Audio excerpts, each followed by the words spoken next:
Hey, everybody. I'm David Bloom, co-founder of Next TMT and Next TMT Talks. Today is I think, first ever panel discussion on the state of TVOS, an acronym that is mystifying for many humans, but not in the business of television, which is apparently a really big business. TVOS has become more and more important as they've sort of realized their value as the gatekeeper that can make money off of advertising and other revenue sources. We have with us three people doing really interesting work. Rob Caruso with the Trade Desk and its new TVOS Ventura. Chris Hock from Whale TV, based in the Netherlands, but kind of global, which works with lots and lots of TV OEMs on a variety of things. And Rick Allen, political maven from way back, who these days does probably best known for the work that ViewLift, his company, does with lots and lots of sports teams and providing the apps that they do their stuff with, but also does a lot of entertainment-based things. So a great panel of some very interesting folks. I think I'd love to start real quickly, you guys, kind of real quickly lay out your all's areas of focus and opportunity. So, Rob, what's the opportunity right now for Ventura? It comes in when there were a bunch of incumbents. You used to be at one of the many Google-based TV platforms and ventures. And what's the opportunity that drew you to what Ventura is and what Trade Desk is trying to do? Sure. So what we're looking to do, and thanks for having me, David. It's great to be here on this panel. What we're looking to do with Ventura OS is extend the OS capability to the various distributors, so TV OEMs, but many others that would distribute a connected TV device or panel, TV itself, and deliver back to them the ability to really control their own destiny with respect to their goals in delivering that CTV device. Typically, a CTV platform in partnering with those device manufacturers has their own goals and their own aspirations and where they're looking to drive value for their platform themselves. And sometimes And their those, limits, right? I mean, I think it's important to say that they bring some predispositions, shall we say, that may not be so beneficial to the content providers, right? maybe not to the content providers, we can get to that in a little bit. I'm sure others will have a perspective on that. But it doesn't necessarily help the OEM themselves or the distributor themselves in furthering their aspirations. I think what we are doing with Ventura, where we don't have our own content, we don't have our own services, we don't have another ecosystem of products that we're looking to use the TVOS to help distribute, it allows room for our partners to then take over and actually deliver value beyond just the device itself. So you are, though you don't really look at Swiss and probably speak at least four different languages beyond English. Chris, speaking of Europe, Whale TV is indeed a whale. I think you guys have, you told me 400 OEM clients, and which is a lot. But what's the, I guess, I don't know if there's any low-hanging fruit still out there, but there's definitely fruit to be plucked. What are you guys trying to pluck with what Whale TV does? Because you do a suite of different kinds of things, some of it like Ventura, but some of it very different in tool sets that people like Ventura might take advantage of, right? Yeah. Thank you first, David, for having me on the program. At Whale, we like to think we're one of the best kept secrets in connected TV.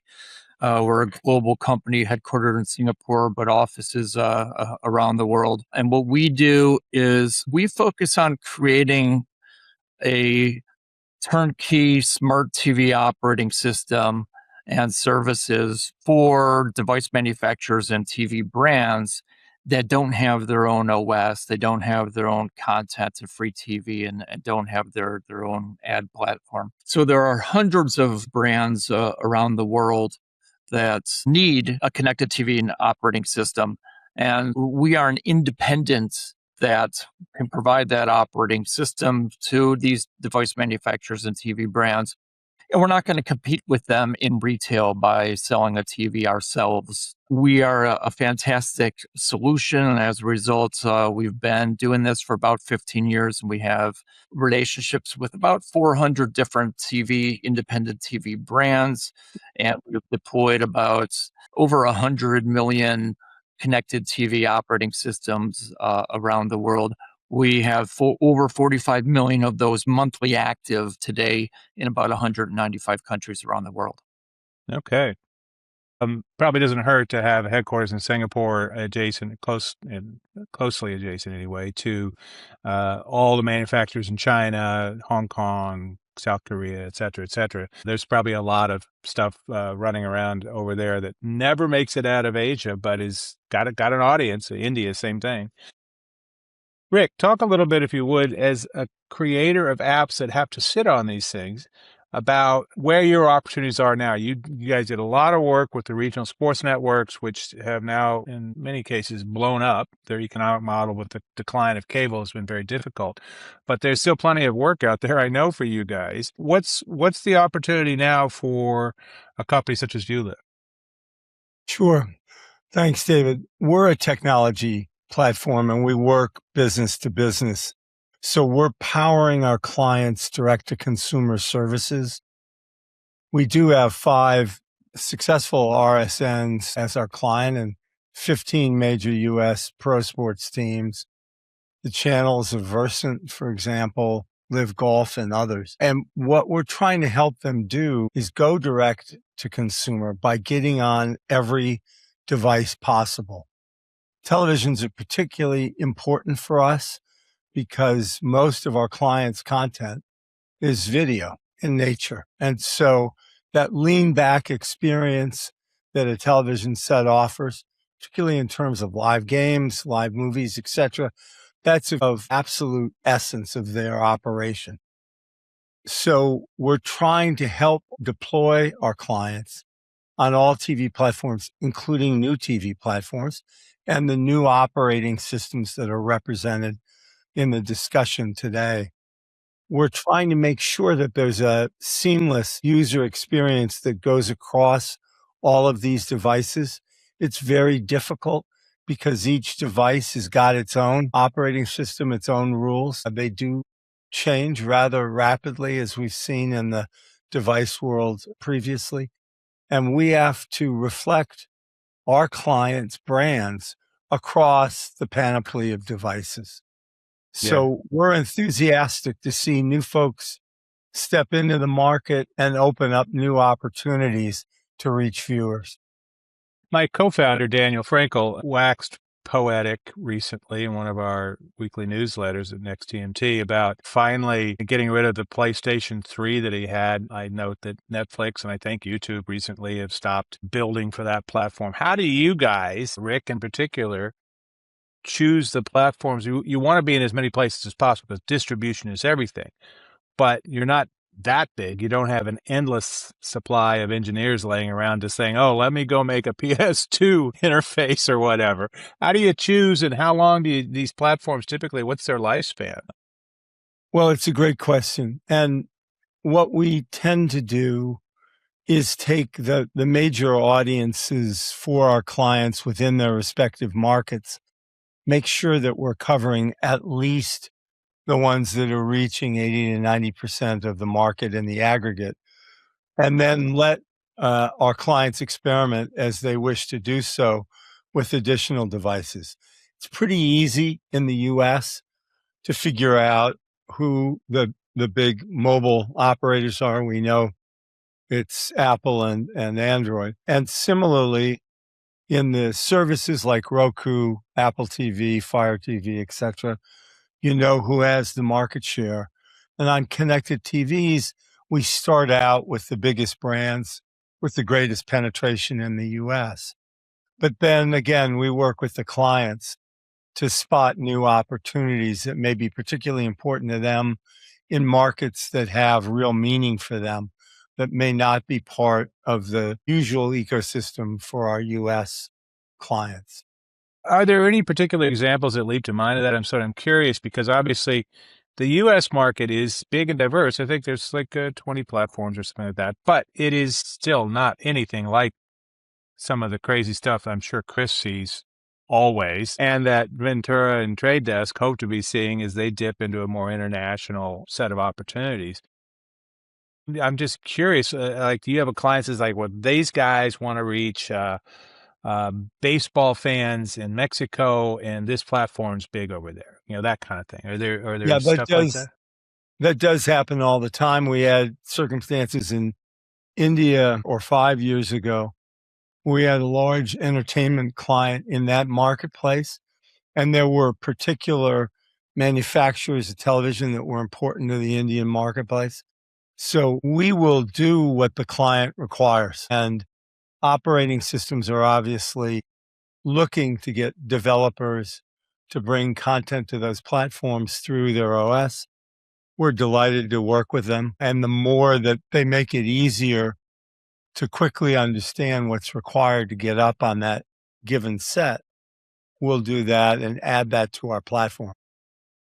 Curious, Chris and Rob in particular, what is that pitch about not having bias? I mean, how does that creep in? Are there things that you've seen as you've done your work and you got, okay, we're going to take care of you guys. We're going to build an OS for you, as they may have struggled with something that might, one of the big players. I mean, how big a deal is that for these guys? And as your sort of differentiated selling point. Any thoughts real quick, Chris? Yeah, I think we look at ourselves as connectors. And David, you kind of started us off with a concept of a gatekeeper, but we kind of view it as more of a connector that is able to bring content partners that want to reach audiences, advertisers that want to reach audiences, and audiences that want to interact with great content and find their content, to bring all those together. And we think that's what is really important here is an independence. And because Whale TV has an independence, we're not going to be competing with the device manufacturer or the TV brand in a retail store with our TVs, because we don't manufacture the physical TVs. We're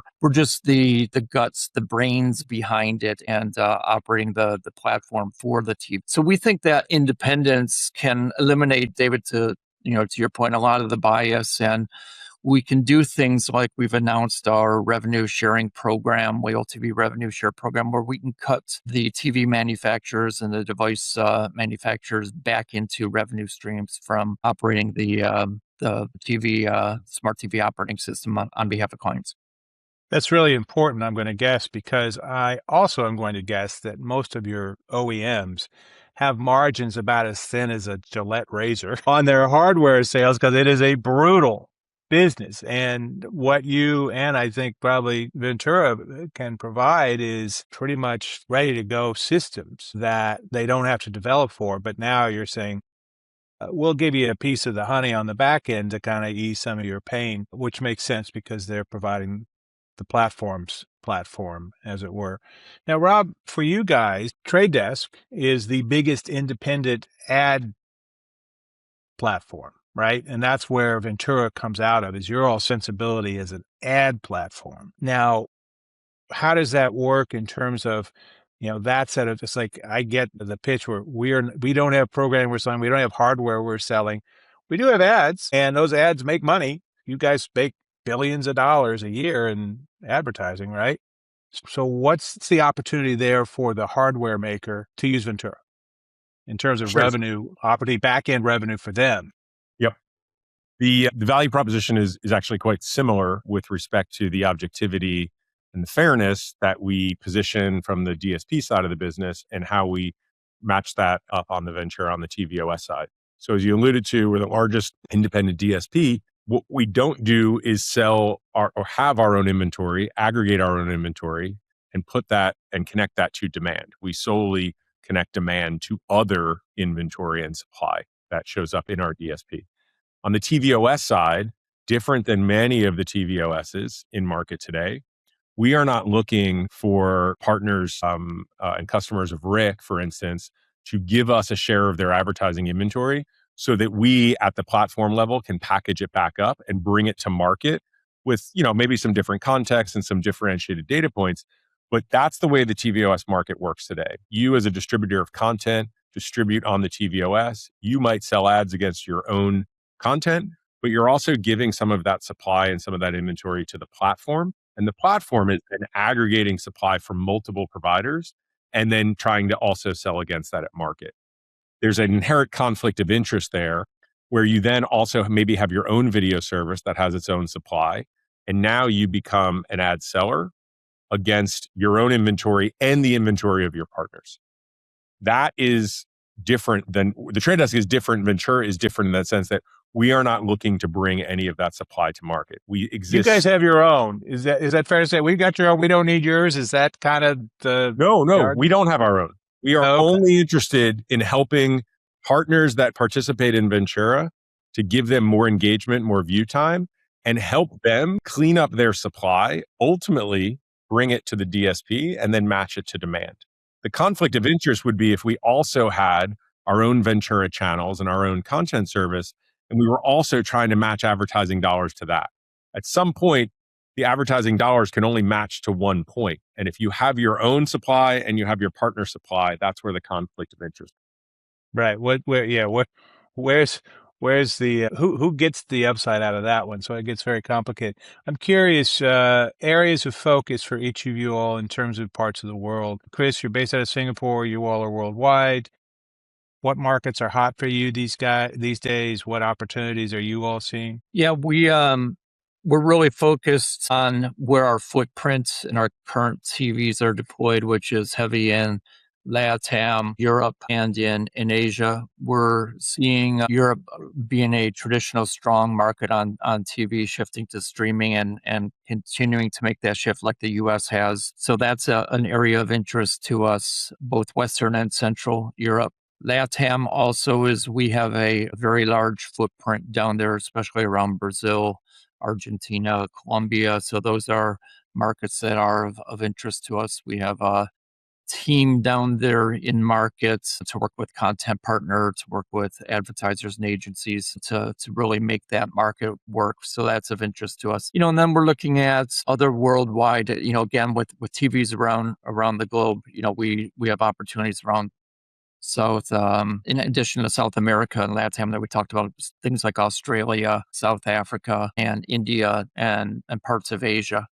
Mostly an international focus from our point of view, but we think that we are the perfect kind of partner for someone that has a U.S. operations and looking to then extend that, whether it's content that might be attractive overseas or an ad business that might be attractive overseas. So we think we're the perfect partner for someone who already has a strong U.S. operations to work with.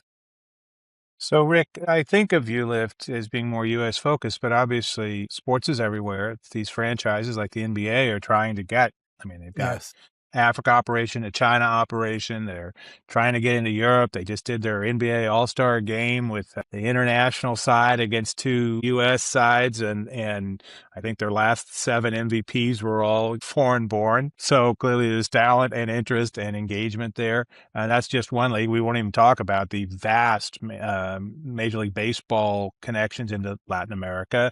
And now with the Dodgers and Shohei Ohtani and the completely insane Japanese fan base for him, there's a lot of East Asia too. So where are you guys looking to expand? Where are the opportunities?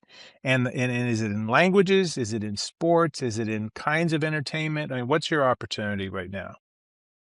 Well, first, I had the pleasure of being at that All-Star game as these guests. So rub it in, buddy. I was grateful for that opportunity. The bulk of our clients' fan base is in North America, but we've been handling Mexico, for example, for Fox Sports and a predecessor entity that they bought down there. Massive, massive operation because they have soccer, European football rights in Mexico and Mexican football rights, which are very, very powerful audience draws. The opportunity for us, we think, for the next phase of growth is Europe, Latin America, the Middle East. We've always had a strong presence in Asia. We have 2 offices in India, and we've worked pretty heavily bringing content to that marketplace with clients. International expansion is going to be the core of our future. Yeah, I guess that's what cricket is Well, big it's and everything. Bollywood, right? Yeah. It's everything. And if you take a look at fan bases for major European football teams, they're entirely global. If it's Real Madrid or Barcelona FC, right. These guys are international superstars. Absolutely. Yeah. Absolutely. And it's true that, the largest viewership globally are in sports like European football and cricket and others. But the American sports, as you pointed out, are increasingly attracting foreign players, which is important to then develop an endemic fan base within a foreign country and a region. And I think all leagues are now trying to do that more frequently and more adroitly, because the key to competition is having the very best players in the world. You outlined how well that's played out for the NBA, which I think is the model. Yeah, I mean, it really is a model. But I don't want to minimize Major League Baseball. I mean, what they've been able to do in South and Central America and Mexico and the Caribbean is well known. Absolutely. But Yep. Korean stars, the Japanese stars, the occasional Australian pretty good player, that whole side of the Pacific, there's a huge possible fan bases there and long history. I mean, Japan's been playing baseball forever, and now we have some of the greatest players in the game, including the superhuman Shohei. Actually, Japanese for superhuman is Shohei. That's how you translate the word. That being said, so Rob, in terms of like, where do you start? I'm going to have a new TVOS. I'm going to carve it out of thin air because we're brilliant like tech dudes, and we're going to put it out there in the market. Like, where do you start? I think it's fascinating. It's a fascinating startup story that's worth chronicling somewhere, somehow. It's a great question. We are starting where we think there's the most need and the most opportunity. So we are focused here in the US for the most part. North America, US focus primarily to launch. You have a burgeoning CTV ad ecosystem. It is where we have been most successful with the core trade desk, DSP work, and our client relationships. So building off of those, the natural extension of where Ventura can fit in seems like a logical starting point. With that said, it's also a very crowded market, a very mature market from a TVOS perspective. Right. There's several big players that are just sitting there kind of not going anywhere. Big players, very much controlled more by the retail market than anything else as far as what TVs are going to show up in which stores, which ultimately influence more so than anything still what a consumer may load up into their SUV and leave. Well, we really saw this with the Vizio takeover by Walmart and the follow-on effects that had on people like Roku, right? All of a sudden, their TVs were not on the biggest physical retailer, I guess, in the world. I mean, did that open up some opportunities? I guess both Chris and Rob, did that open up some opportunities for people to go, maybe we should do something else because we're not going to be on Vizio? It may open up some opportunities. I think what it's done is it's just recalibrated sort of the entire dynamics of the partner ecosystem between the retailers, the OEMs themselves, and the TVOSs. There's many other players in the ecosystem, but if you just focus on those three for a second, a tie-up with Walmart and Vizio creates a bit of a vacuum where Vizio leaves other retailers and becomes exclusive to Walmart. It's no longer on Target. It's no longer on Best Buy. It's only on Walmart. Creates a small opportunity for other OSs to go fill that vacuum. It also, though, creates some crowdedness in Walmart itself, where they're going to want to extend, right? If Vizio is shipping X million units per year and you're losing some of that outside of Walmart, you're going to want to pick that back up likely in Walmart, which pushes some other OSs out. So it's a bit of a musical chairs. What it does, though, is it signals, I think, to the larger market that there's value beyond just the point of sale of the TV. And you mentioned those razor thin margins before. I think what it signals is there's much more value to come from that set that's sold and installed in a consumer's home for 5 to 7 years than just that moment, that point of sale in, say, 2025 or 2024 or 2026. So you're starting to see more interest in more collaborative tie-ups between the retailers, the OEMs, and the OSs themselves to create value all the way around. And that is primarily where Ventura is focused. We're less focused on point of sale. We're less focused on getting direct revenue from each TV sold, and in turn, passing that more back to the OEMs. Where we get value is having exposure and visibility into the CTV supply chain from an advertising perspective on these devices. Okay, so it's really the data almost is more valuable to you than mere dollars for an ad sold. It's data, like it helps you all. The ability to participate in the advertising supply chain on these devices. Yeah. I moderated a panel last week at the at DEG's NTech Fest on in-car entertainment, and what struck me was the growing realization by the automakers how much they are like the TV OEMs, right? And that there's this whole opportunity to create, it's not just entertainment, it's a wide variety of experiences within the car that you can then build a subscription service around and charge and make money on beyond the initial sale of the vehicle. And that says, boy, that sounds like TV, but it's also complicated because, again, it's a several year purchase. It's one of the biggest purchases people make in their lives. And I think people are only sort of dimly starting to understand that the interface matters. One of the things I found interesting was it's not just your mobile phone on wheels, and there's a whole bunch of other things you can do, and different parts of the car can have different kinds of entertainment. To me, what's interesting about this from the TV maker is how you all differentiate your connected TV experience from what's on the big two in mobile. What do you do differently? What do you offer that's a different experience, a smarter experience? And as Rick said, this lean back with a wide variety of stuff that's on the best screen in their house. How do you make your operating system better and more engaging? One of the things we've seen with streaming apps is how terrible most of them were in their first few years. And Netflix had figured out because they had a decade to get better at it, right? How are you guys making these experiences better? Is AI transforming what you guys do in terms of the received experience? Talk a little bit about that. You want to start, Rick? Yeah. Oh, you got some thoughts, Chris? I mean, real quickly.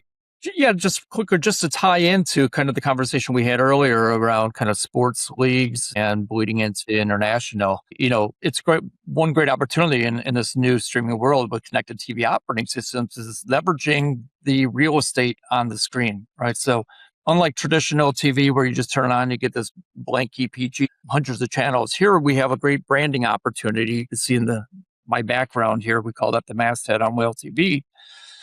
And so we can do creative kind of things to deliver better content experiences to customers. So, for example, when NFL did the game last year, I think September 5th in Sao Paulo, right, the NFL football game down in Sao Paulo, we did a takeover of all TVs in Brazil to feature, hey, tune into the game and show, information and content about the game right on the TV. So these are kind of, I think, new unique things that can help differentiate TVs and really leverage the connected TV experience versus a traditional, maybe more flat experience. It is interesting to think about that extra real estate. Rick, how do you guys take advantage of that? I mean, I got to presume, one of the cool things that I've seen in recent times has been this rise of like secondary play-by-play conversations. The Manning cast on NFL games is an obvious example, but I think NBA, I want to say Peacock is doing this now with they've got a secondary one with a lot of data stuff and a lot of overlays and graphics and all that stuff, which I think is kind of cool if you're a data geek. None of us here, I would say, are data geeks, right, Rob? None of us, particularly at Trade Desk. But, if you like data during a game, they're really showcasing that. Is this the kind of thing that you have to be able to enable, Rick, on your end, or how does that work? We do enable it on our end. And the key that we found is viewer choice. It's easy for engineers to think about wonderful ideas they can dream up and actually implement. It's harder to figure out what moves the dial for a sports fan or an entertainment viewer. And I think we've tried very hard to both R&D opportunities to see what audience take-up is, but in all instances, try to make it very easy for a particular subscriber or viewer to opt in or opt out. Those L bars with data are incredibly useful for folks who are playing fantasy sports, who are gambling, etc. No. Many I'm viewers, shocked I am at the casino gambling. I understand your surprise. Yes.